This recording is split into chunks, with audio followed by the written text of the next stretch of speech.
Hello, my name is Kim Kimball, and this is the second installment of Confessions of a Homeschooling Mom. This time we're going to be talking about getting started. This whole topic could go on for 3 or 4 episodes. We'll see how far we can get through and what kind of questions I get. Maybe we'll add some more. When I first started homeschooling 16 years ago, there wasn't a lot of support. I found one online list discussion board. There was a local religious-based homeschooling group, and they were wonderful to me, and they took us into their home and they showed us what they were doing, and but in the long run they weren't a good fit for us. We are not homeschooling for religious reasons. So I think that people coming to homeschooling today are very lucky in that there are many, many books. At that time there were 3 or 4 tops, one maybe 2 publications. And people today are very, very lucky that they have so many resources out there to them. And the society at large has a much better grasp and understanding of what home education is than they did back then. I would take people... I would take my children to the store, and people would stop them and say, "What, no school today?" And sometimes we still get that, but my kids would say, "No, we homeschool," and they would say, "Is that legal? Do you get to see other kids?" And the questions were amazing. I wish I had a nickel for every time I got the S question, the socialization question. And if those questions bother you, it's sometimes helpful to come up with a pat answer, so that you have them at the ready when you're asked, and you will be asked, and your kids will be asked. And sometimes your kids are even quizzed. I've had both adults and children quiz my children, not overtly, more covertly, but they were testing them to see if they were learning anything.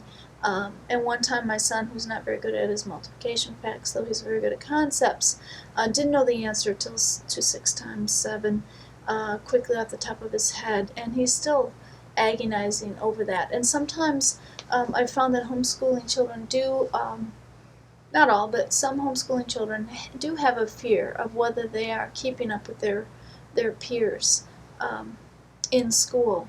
So coming up with ways to answer those questions and to help them think of themselves and their learning is a good preparation for homeschooling as well. Homeschooling really has 2 very opposite schools of thought. You would think if we're all homeschoolers, we're pretty much alike, and nothing could be farther from the truth. Even if you have everyone from one school of thought of homeschooling and you try and get them to agree on something, it's not going to happen. It's its beauty and its curse. That's sometimes why you find religious homeschoolers a little bit more cohesive than those of us who are more independent homeschoolers, because they do have that common focus of religion, and those of us who are independent homeschoolers don't have that. And it makes it a little bit more difficult for us to coalesce and unite. So you have 2 schools of thought on homeschooling, and some people have what we'll call a school in the home. And I've been to homes where they actually have a classroom, they have desks, they have a flag and a globe, and the children stand up at 8 o'clock and they say the Pledge of Allegiance, and the mother is the teacher and the father is the principal, and they call him the principal. And it's very much like a traditional school in the home. Then you have, on the other side of the spectrum, you have unschoolers. And unschooling doesn't mean neglectful schooling or that you don't do anything with your children. Unschooling means more that you are allowing your children to grow in the same way that they learn to walk and talk. You didn't sit down with a lesson plan with your kids, and you didn't make them successfully say ah, ah, ah before you allowed them or taught them to say b, b, b. And they saw people around them talking and walking, and they wanted to do that, and they emulated it, and they practiced, and they did it.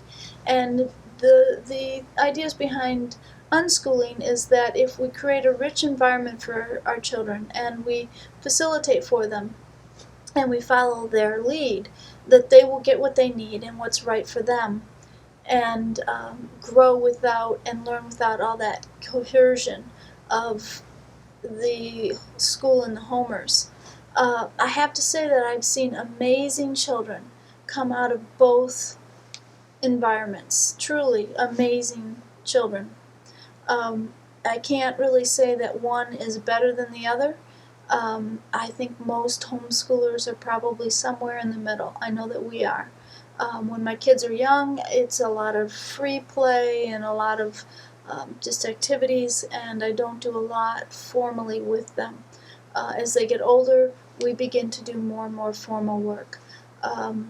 Different children are different, and we in fact have had some problems with one of our children that we were maybe too lax, because what that child wanted to do later they weren't prepared for. Now a true unschooler would say, well, that child will get what they want when they need it, but I'm not so sure if I did that child a service.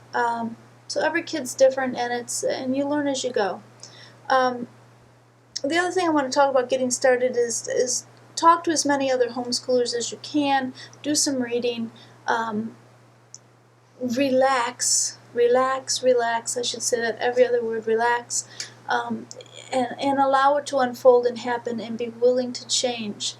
If you feel like you need to buy curriculum, and many of us use some curriculum, many of us use a lot of curriculum, go ahead, but I'm recommending that you don't spend a lot of money on curriculum right at the beginning.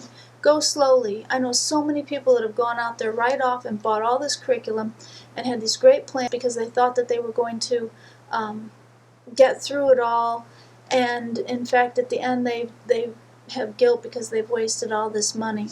If you do buy curriculum, I suggest that you use it as a guide, and don't tie yourself to it.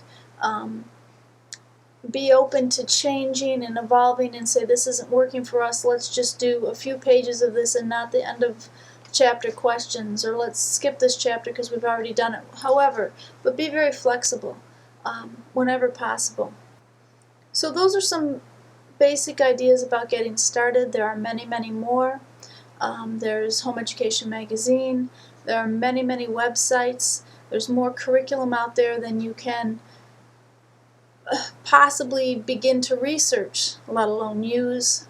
The resources are there. Our problem as homeschoolers is not having enough resources or enough things to do. It's getting everything done that we want to, and making the choices and limiting ourselves. There are too many good things. We could be gone every minute of every day doing some activity, and the days that we really love are the ones that we get to stay home. Someone said once, don't take the home out of homeschooling. And once you get into it, that's really true. The whole socialization question is not even an issue, because we're not home. I wish we were home more. So there's a start. I hope you listen to some more of these, and if you have questions, you can go to my website at www.homeschoolingconfessions.com and send some questions. We'll try and cover them in future episodes. Thanks, and enjoy.